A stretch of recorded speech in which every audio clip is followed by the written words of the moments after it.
My parents tricked me into thinking I was crazy until I found the secret room behind the closet. I've always felt like my childhood was wrapped in fog. Not the kind you get from bad memory or age, I'm only 27, but the kind that makes you question what was ever real in the first place. My earliest memories aren't playdates or school. They're half-forgotten nightmares and the feeling of being watched in my own home. My parents weren't abusive, not in the way people usually mean, but they were off. My mom would speak in this sing-song voice, Like she was acting in a play. My dad would smile too wide and stare just a second too long. It's hard to explain, but I never felt safe. And I was never allowed to ask questions. Like why I wasn't allowed in the basement. Or why there were scratch marks inside my closet wall. When I asked, they'd say I had an overactive imagination, and when I pushed harder, they'd lower their voices and say things like, "Honey, you're not well. Remember what the doctor said?" Only, I never saw a doctor. Not that I remember. It was the whispers that really started to haunt me. Late at night, when the house had settled, I would hear my parents talking in the kitchen, but their voices would be too low to soft. I couldn't catch the words, but I could feel the tension. Something was wrong. I remember lying in bed, staring at the ceiling, trying to drown out the feeling that I wasn't supposed to be hearing what I was hearing. One night, when I was about 12, I woke up to a thump. At first, I thought it was my dad going downstairs, but the sound wasn't right. It wasn't footsteps. It was a heavy thud, almost like something being moved. Slowly, I crept out of my bed, wrapped in the cold silence of the house. I reached the top of the stairs and peered down. I could just make out their silhouettes in the dim light of the kitchen. My mom was talking quietly, and my dad was holding something. It looked like a picture frame. I couldn't see the picture clearly, but I could see the frame was old, like something out of a dusty attic. I stood frozen at the top of the stairs, watching them, feeling a knot form in my stomach. But before I could move, my mom looked up. Her eyes caught mine in the darkness, and for a moment, I thought I saw something flicker in them, something cold, something not right. "Honey, it's late," she said with that same cheerful, unnatural voice she always used when she was trying to calm me down.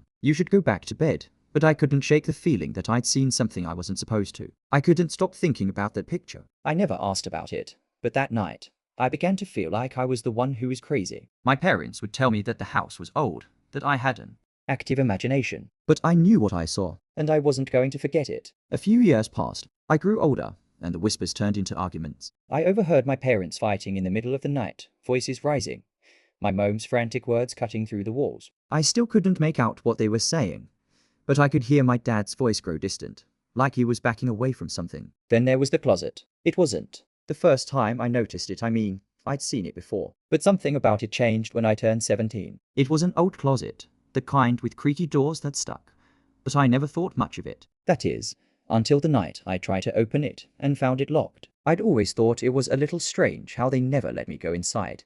But that night, I realized the keyhole was new. It wasn't the same lock that had been there before. That's when the feeling of dread returned. I thought about it for weeks. Why would they lock the closet? What was in there? Every night, the curiosity gnawed at me. It felt like something was calling me, whispering to me through the walls. Finally, I couldn't take it anymore. One night, when I was sure they were asleep, I found a hairpin and slid it into the lock. The door creaked open, and my heart raced. I half expected to see something jump out at me. But what I found instead was far worse. Behind the closet, hidden deep in the wall, was a door I had never seen before. It was small, narrow, almost like it had been built to blend in with the rest of the house. The hinges were old, but the door itself was pristine, untouched by time. Without thinking, I opened it. The room inside was cold, darker than the rest of the house, as though the walls had been sealed off from the outside world. I stepped inside, my hands shaking. My heart was in my throat, and a part of me was terrified to go any further.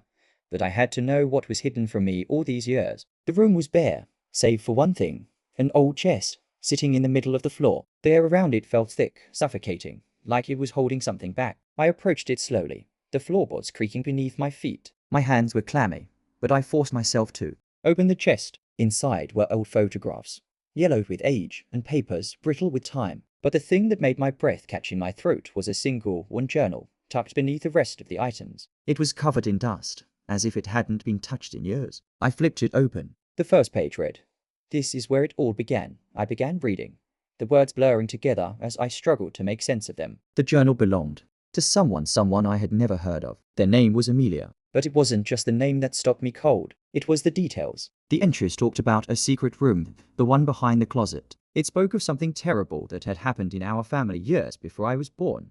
something that my parents had gone to great lengths to cover up. The more I read, the more I began to connect the dots. Amelia wasn't just a relative. She Was my sister, but she had never existed in my parents' eyes. They had erased her from every memory they could. She had been locked away, hidden from the world, because she had seen something they didn't want anyone to know. I couldn't believe what I was reading. It felt like I was reading my own life, the same house, the same closet, the same secrets. I felt like I was going mad. But then I realized they had known I would find it eventually. They had known that I would remember, and that was why they'd been gaslighting me my entire life. To keep me from knowing the truth, they had erased her from history, but I wasn't going to let them do the same to me. That was the night I left. The night I finally confronted my parents. I didn't wait to ask them why because I already knew. The truth was out. And as for the room behind the closet, it was sealed again, just like it had been for years. But this time, I wasn't afraid, because I knew what had happened. I wasn't crazy. And no matter how much they tried to bury the past,